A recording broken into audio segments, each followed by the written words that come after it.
Assalamualaikum warahmatullahi wabarakatuh. Sebelumnya, perkenalkan nama saya Asri Wajinatul Asror dengan NIM 1961-2016-93. Di video kali ini, saya akan mereview materi tentang product life cycle mengenai tahapan dan karakteristik siklus hidup produk. Adapun review materi ini diajukan sebagai bentuk pemenuhan tugas untuk mata kuliah manajemen strategi dengan dosen pengampu Ibu Meta Dwi Aprianti, Sarjana Ekonomi, Magister Manajemen. Nah, sebelum masuk pada pokok pembahasan yang utama, kurang afdol rasanya kalau kita nggak mengulas sedikit tentang manajemen strategi. Menurut Nawawi, manajemen strategi adalah perencanaan berskala besar yang berorientasi untuk mencapai masa depan yang jauh, sehingga memungkinkan organisasi atau perusahaan untuk berinteraksi lebih efektif untuk menghasilkan barang atau jasa. Peranan manajemen strategi sendiri dalam siklus hidup produk, di mana untuk memperpanjang umur hidup suatu produk, maka dari itu produsen harus bekerja keras untuk mencari strategi bagaimana caranya produk itu bisa lebih lama lagi di pasaran.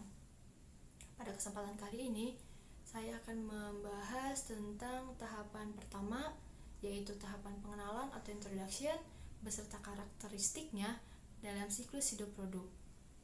Perlu kita ketahui bersama, siklus hidup produk ini mampu memberikan gambaran dari organisasi atau perusahaan seputar pemahaman mengenai hal dinamika kompetitif dari suatu produk.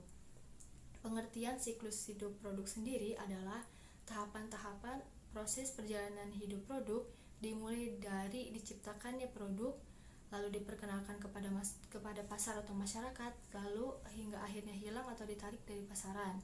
Pada umumnya, tahapan siklus hidup produk atau product life cycle memiliki 4 tahapan.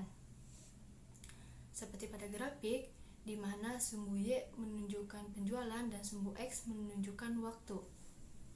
Adapun tahapan-tahapan tersebut antara lain tahapan yang pertama yaitu tahapan pengenalan atau introduction, di mana produk itu untuk awal mulanya diperkenalkan, lalu pada tahapan perkembangan atau growth sehingga mencapai tahapan kedewasaan atau maturity, dan yang terakhir yaitu tahapan penurunan atau decline. Pada tahapan pertama siklus hidup produk ini atau tahapan pengenalan atau introduction, produsen memperkenalkan produk barunya kepada pasar atau masyarakat. Next, karakteristik dari tahapan pengenalan atau introduction siklus hidup produk ini antara lain.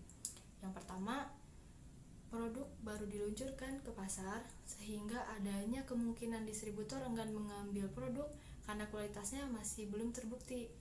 Yang kedua, kapasitas produksi masih rendah. Yang ketiga, omset penjualan rendah sehingga bisa menyebabkan cash flow menjadi negatif.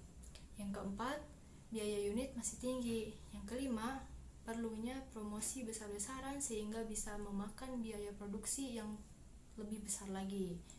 Nah, terakhir, strategi yang biasa digunakan produsen pada tahapan pengenalan atau introduction ini, yang pertama, mendorong adopsi pelanggan. Nah, terus yang keduanya, mengeluarkan biaya produksi yang besar. Yang ketiga, bisa menggunakan harga peluncuran atau skimming dan harga penetrasi atau penetration. Yang keempat, distribusi yang terfokus pada wilayah yang terbatas.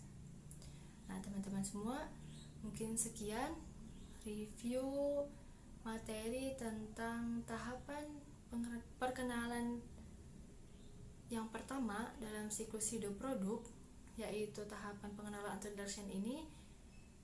Kurang lebihnya mohon dimaafkan, semoga bisa bermanfaat. Terima kasih. Wassalamualaikum warahmatullahi wabarakatuh.